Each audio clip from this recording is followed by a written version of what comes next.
So, one of my favorite movies of all times is The Incredibles. Not just favorite Pixar movie, favorite superhero movie, animated movie, and movie in general. I want to speculate on Edna Mode's wall sculpture thingy. I'm not fancy, I have no idea what a mural carving like this is called, so don't judge me. But you see those symbols etched into the wall? They bug me so much! And before anyone takes to the comments to complain, but this animation was all handcrafted, first through concept artists, then they probably made models, then it went through 3D artists that created every light fixture, every crack in the wall, everything. Tried to translate these characters. I even asked for help on Reddit, but really didn't find any. I was a Greek in college, so I'm very familiar with the Grecian alphabet, and that seemed to go along with the Medusa theme on Edna's wall, but no luck! Then I attempted looking at language that matched every character. Yet I know this is something because just look at Edna's wall. The only other text we can see appears to be Roman numerals, and they're all very neatly chiseled into the stone. But this text above. But I've been on the Hollywood tours and seen real designers' houses. This doesn't compare. Plus, isn't this house a little over the top for a designer? I mean, Bob pulls up and there's this whole electric security gate, and that kind of levels of other security measures. Why in the world would Edna need turrets guarding her workspace? I know superheroes have their secret identities and all, but it's no secret that Edna designed for them. She already has the suit set up like... Seriously, someone just sitting outside of her house with a camera could figure out who was who back in the day. Now, true enough, Edna doesn't recognize every name off the top of her head, but she certainly recognizes faces with no problem. And even though Edna comes to visit... Hey, it's great to see you, but I gotta tell you, I have no idea what you're talking about. She has no idea what Edna's talking about, and Edna herself says, I did Robert's suit, and it turned out so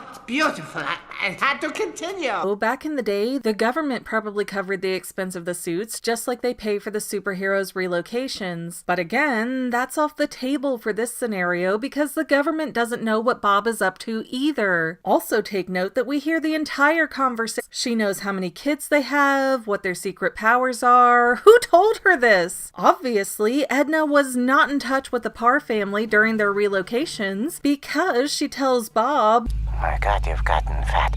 Come in, come. Instead, Edna refers to them as the baby, your son, and your daughter, which also proves that Edna doesn't have a direct familiarity with Violet Dash, who used to design cutting-edge hero suits for, as she calls them, Gods. Then all of that got taken away from her, and she's still fairly bitter about it all. In fact, would she be bitter enough to be an ally to someone like Syndrome? How did he know who all the supers were in real life? I know we see Mirage spying on people, but there's no way they could have randomly narrowed down who were ex-hero to watch. And the person who makes the most sense for this position is Edna Mode, or Edna the Mole. She knew every super's identity, powers, and weaknesses.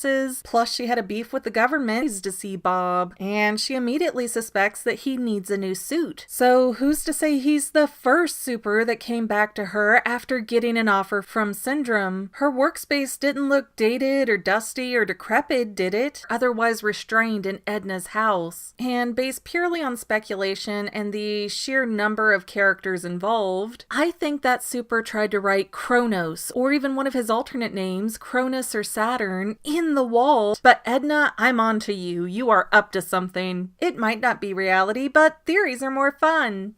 Well, that's all I have for now, but this video's not quite over yet. I get a lot of comments that say, do a theory on this topic, Halo Goodbye Gaming, and the Fanily Family Vlogs. Thank you so much for watching, and I hope you enjoyed enough to hit subscribe and share. I can use all the help I can get to let other people know that this channel exists. And if you made it this far,